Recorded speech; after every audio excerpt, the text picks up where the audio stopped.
Hello, good morning everyone, and awesome day to everybody. My name is Mr. John Russell L. Deste, your teacher for today. Alright, so today I'm going to discuss about determining the arrival times between P wave and S wave using distance time graph. And as part of the most essential learning competencies in grade 10 for the first quarter, it describe the distribution of active volcanoes, earthquakes, and major belts. Our objective for today are identify and explain the different wave categories, explain how to determine the arrival of time between P wave and S waves using distance time graph. And now, what are seismic waves? When we say seismic waves, it is a response of material to the arrival of energy front released by rupture. Second, it produces earthquake vibrations which can be detected by seismographs. We have categories of seismic waves. Seismic waves, we have body waves, and we have the surface waves. Under the body waves, we have what we call the P waves, or also known as the primary waves, and on the S wave are the secondary waves. In surface waves, we have L waves and love waves, and R waves are also known as the Rayleigh waves.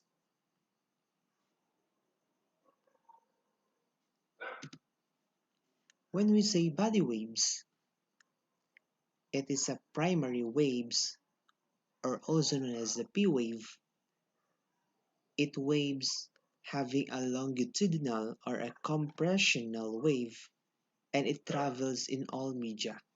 When we say in all media, it could be travel in solid, liquid, and gas. And when we say secondary waves, it is also known as the S wave, and this wave is a transverse wave, and it travels only in solid. Now, these P waves or primary waves is the fastest waves. Again, it could be travel in solid, liquid, and gas, and the wave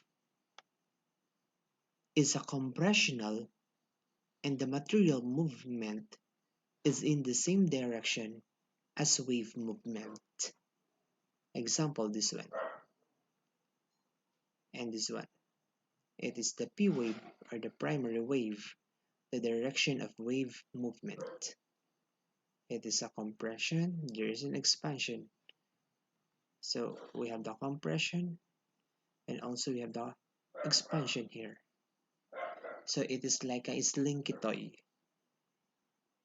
And when we say S wave or secondary waves, it is slower than P waves.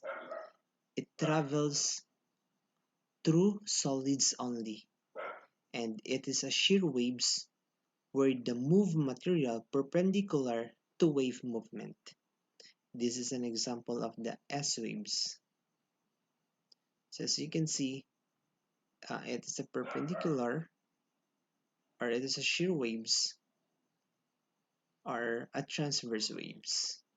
And like primary wave is a compressional and expansion wave.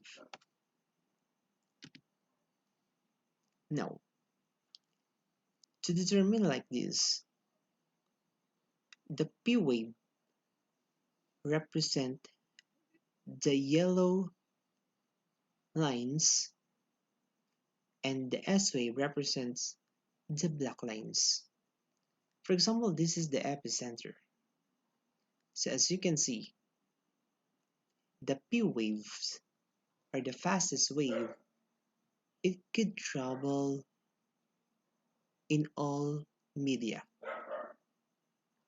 We have this one, for example, we have the crust, mantle, the, the outer core. The outer core is a liquid portion, and the inner core is the solid part. As you can see on the P wave, we travel in liquid, liquid, liquid.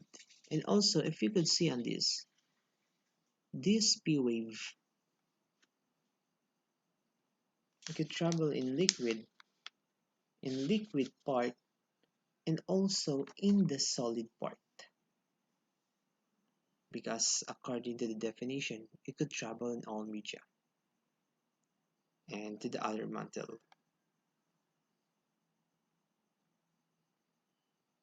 It travel fastest, and also they travel in the same direction as the particle they vibrate, and also it is faster through denser materials. The density increases with depth on Earth. That is the P wave. And now when we say S wave on this, if you could see the black lines and arrows, these secondary waves or transverse waves, it travels slower than P wave. And also they travel at right angles to the vibration of the particles. And S wave cannot pass through liquid and gas. So as you can see, it could pass these black lines or black arrows, or what we call the S wave. It could pass only in solid but not in liquid or in a gas.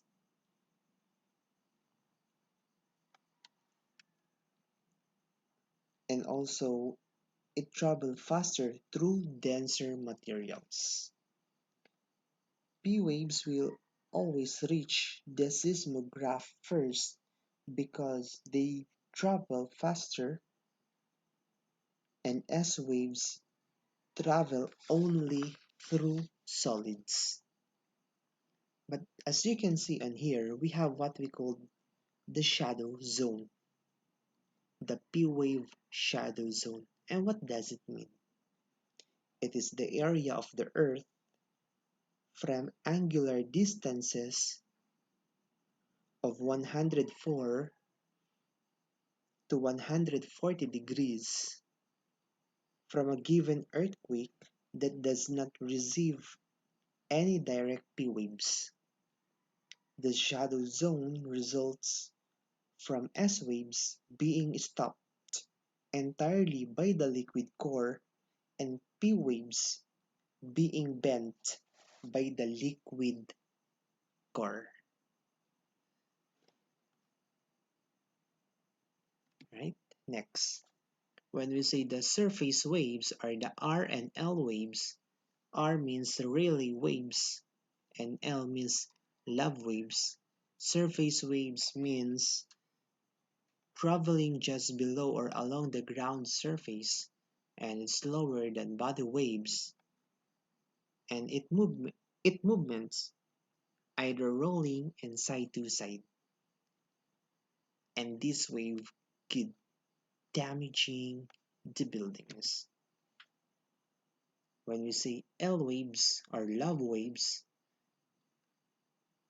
it coined by Augustus Edward Hall Love, and it moves side to side. Yeah, this one, side to side. And when we say Rayleigh waves or R waves, according to third Baron Rayleigh, it moves up and down and side to side or in a rolling motion. Again, P wave are under the body waves, compressional and expansion. or a longitudinal wave.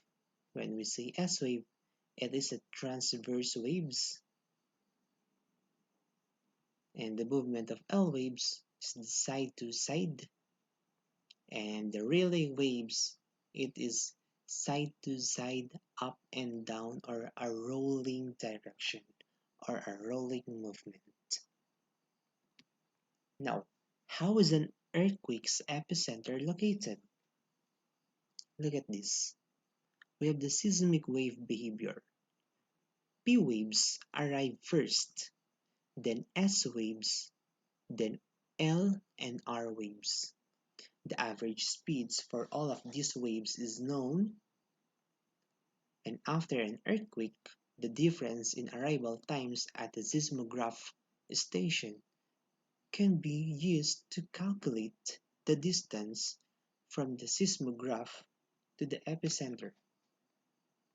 Now, look at this wave. We have the body waves and we have the surface waves. The background noise, the time marks, the P and S time interval, we have the time. The arrival of P wave, look at this. This is the arrival of P wave. And the second arrival is known as the S wave. And the most damaging is on the part of the L waves and also the R waves. It is what we call the aftershock when there is an earthquake.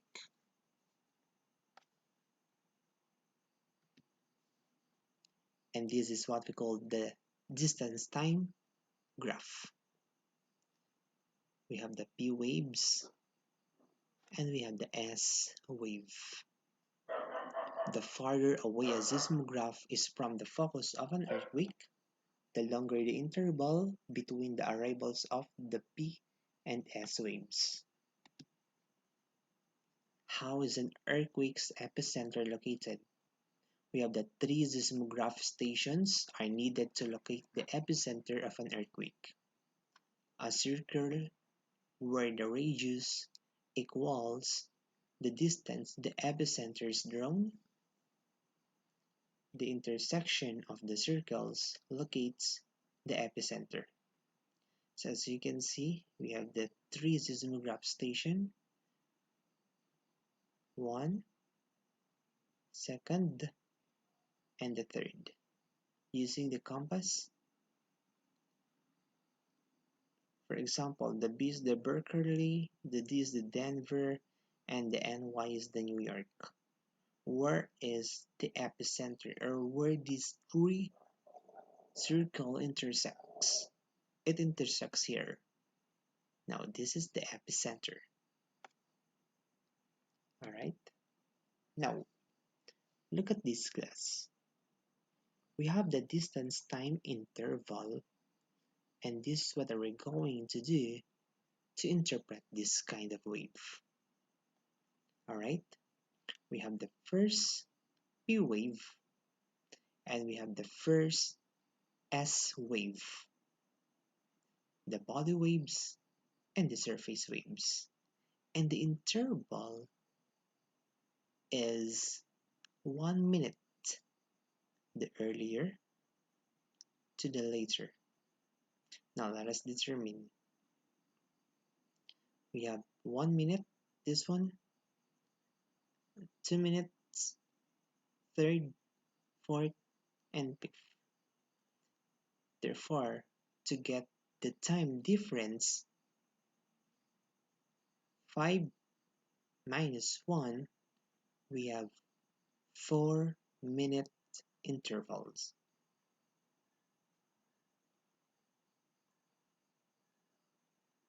Alright, and now to determine using on this, let's have an example. For example, in the Salt Lake City, we have the arrival of P wave and S wave. Alright, this kind of wave is like singing a song. There is no guarantee. Just like it is. I'm just kidding. Now, the arrival of time for P wave and the arrival of time for S wave. Now, let us use that time or the minute. So, for the arrival of P wave, it lies on 1 minute, and the arrival time for S wave lies in 4 minutes. Therefore, we have 1 minute for P wave and we have 4 minutes for S wave. Now, what is the difference arrival time for P and S wave? We have 4 minutes minus 1 minute is equal 3 minutes. Alright, we have 1, 2, 3. Now, let us plot or let us identify the difference in arrival time between the P and S wave if the time is 3 minutes. Alright, we have the time travel and we have the distance here.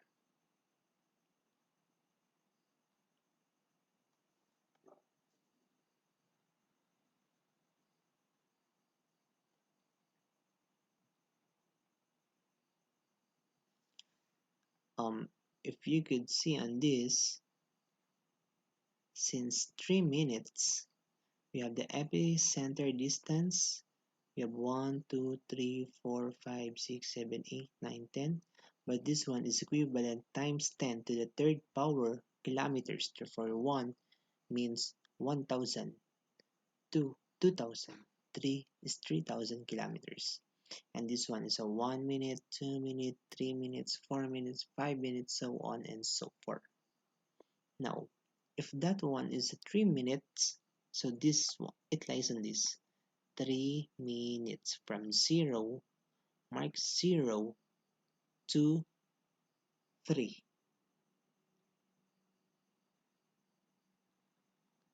Alright, now,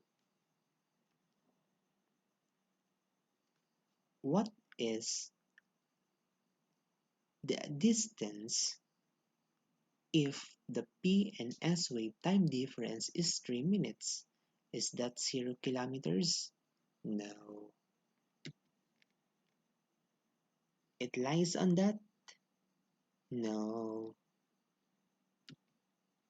Do you think it lies on that? Because we need to measure from 0 to 3 or 3 minutes between the P wave and S wave. Now, let us identify. Do you think it lies on that? Yes, it lies on 1,800 kilometers. As you can see on this one. Therefore, the difference in arrival time between the P wave and S wave is 3 minutes, and its distance lies on 1,800 kilometers. That is how we're going to identify and to read the distance time graph.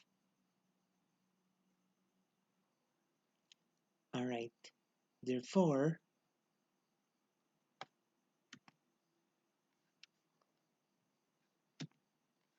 the city is 1,800 kilometers away from the epicenter. Okay? And this 1,800 kilometers away. So, if we're going back on our learning task 1, we have seconds there, right? For example, 3 minutes. Let us convert 3 minutes in a seconds. What is the seconds of 3 minutes? Alright, 180 seconds. And 180 seconds, 180 seconds divided by 8 seconds, 180 seconds divided by 8 seconds, we have 22.5 times 100 kilometers. What's the answer?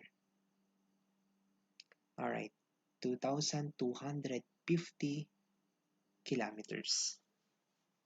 So someone like this, 1,800 kilometers, and if that's so, we're going to plot